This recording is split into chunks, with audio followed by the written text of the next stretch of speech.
C'est l'heure de l'info éco, à présent avec Christophe Dansette, et l'on reparle de cette affaire Rastogi. Bonjour Christophe. Bonjour, ça devait être le grand rendez-vous pour l'investissement en Arabie Saoudite. Le Future Investment Initiative, surnommé le Davos du désert, s'ouvre aujourd'hui dans moins d'un quart d'heure, avec un panel beaucoup moins prestigieux que prévu. Il faut dire que l'affaire Rastogi a poussé grand nombre de personnalités à décliner l'invitation. Et parmi les plus connus, on peut citer des responsables politiques. Par exemple, la directrice du Fonds monétaire international, Christine Lagarde, le ministre français de l'économie, Bruno Le Maire, ou encore son homologue américain au Trésor, le secrétaire d'État au Trésor, Steven Mnuchin, qui a lui fait le déplacement à Riyad et qui a rencontré hier soir le prince héritier Mohammed Ben Salman, mais qui ne sera pas présent tout à l'heure au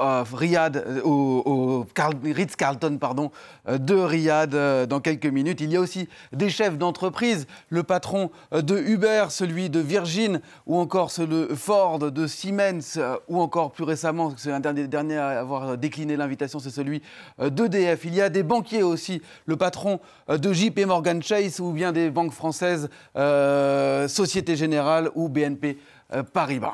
Alors, on annule les invitations, mais ça c'est pour l'image. Pour autant, on n'annule pas forcément les contrats. D'ailleurs, un grand nombre de ces entreprises n'envoient pas leur patron, mais seront tout de même représentées par des personnes moins haut placées dans l'administration, dans les couloirs du Ritz-Carlton de Riyad, avec des instructions précises que nous raconte le Financial Times. Éviter à tout prix d'être pris en photo en compagnie du prince héritier Mohammed Ben Salman. Et d'autres entreprises, elles, seront bien présentes à travers le patron. C'est le cas d'Eau Total, du français Total. Son PDG, Patrick Pouyanné, explique dans un communiqué qu'il considère que la politique de la chaise vide ne fait pas avancer les choses, notamment quand il s'agit de parler des droits de l'homme. Il faut dire que le groupe pétrolier vient de signer un contrat avec le saoudien Aramco, un contrat de plusieurs milliards d'euros pour un important investissement dans le domaine du pétrochimique. Alors, les affaires l'emportent sur la morale, et c'est particulièrement vrai dans un secteur, celui de l'armement.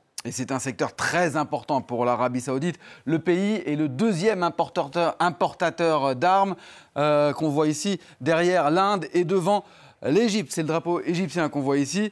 C'est donc un marché gigantesque évalué à plusieurs dizaines de milliards de dollars, même si ces chiffres sont très opaques et il est très difficile de les vérifier. C'est pour ça que je ne vous en donne pas. Les États-Unis sont de très loin le premier fournisseur d'armes à l'Arabie Saoudite, avec plus de 60% des ventes devant le Royaume-Uni.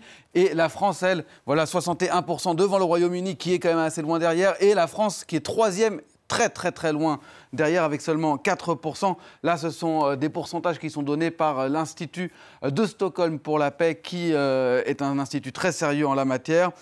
Washington a tout de même signé très récemment, en 2017, deux nouveaux contrats d'armement avec Riyad. C'était l'un des premiers, c'était même le premier déplacement de Donald Trump, sa visite à Riyad après son élection. Et pour le président américain, malgré l'affaire Rastogi aujourd'hui, il n'est pas question de renoncer à ces contrats d'armement. On l'écoute.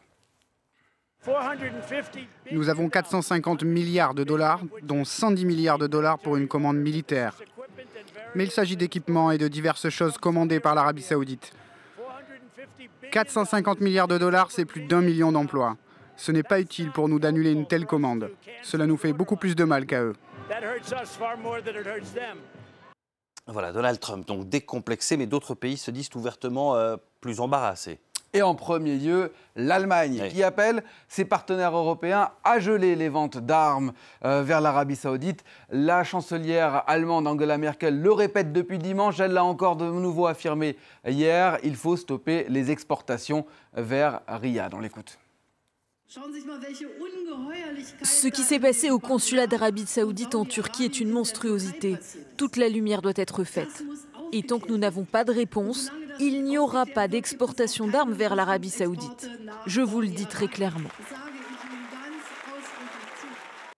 Mais il faut tout de même préciser que même si l'Arabie Saoudite est le deuxième acheteur d'armes à l'Allemagne, les contrats, les montants en question sont assez faibles, autour de 400 millions d'euros seulement en 2018. C'est quand même assez important. Et mais d'autres pays, eux non. Voilà, on voit les chiffres et l'Algérie. Et donc c'est le premier derrière l'Arabie Saoudite pour l'Allemagne. D'autres pays, eux, n'ont pas attendu Berlin pour prendre leur distance avec Riyad en matière de vente d'armes. La la Norvège, la Finlande, la Belgique avaient déjà stoppé leur vente depuis plusieurs mois. Il faut dire qu'il n'y a pas que l'affaire Khashoggi. Des organisations pacifistes pointent du doigt la Riyad depuis des mois, depuis des années même, pour sa gestion d'abord de la crise qu'on voit ici, la crise à Bahreïn en 2011 avec des chars saoudiens qui sont arrivés sur les places principales du pays. Et puis plus récemment, évidemment, pour la gestion, pour sa guerre au Yémen qui a déjà fait plus de 10 000 morts. Il y a un mois, le gouvernement espagnol avait voulu, lui, annuler un contrat de vente de 400 bombes à guidage laser, contrat qui remontait à 2015, mais la réponse de Riyad n'a pas attendu. Ils ont dit très bien, si vous annulez ce contrat, eh bien on annulera un autre contrat beaucoup plus grand sur la vente de 5 navires, contrat de près de 2 milliards d'euros et surtout 6 000 emplois garantis en Andalousie. Inutile de dire que le gouvernement n'a pas attendu et ne devrait pas livrer ces 400 bombes. Finalement, la réelle politique l'emporte toujours. Merci beaucoup, Christophe.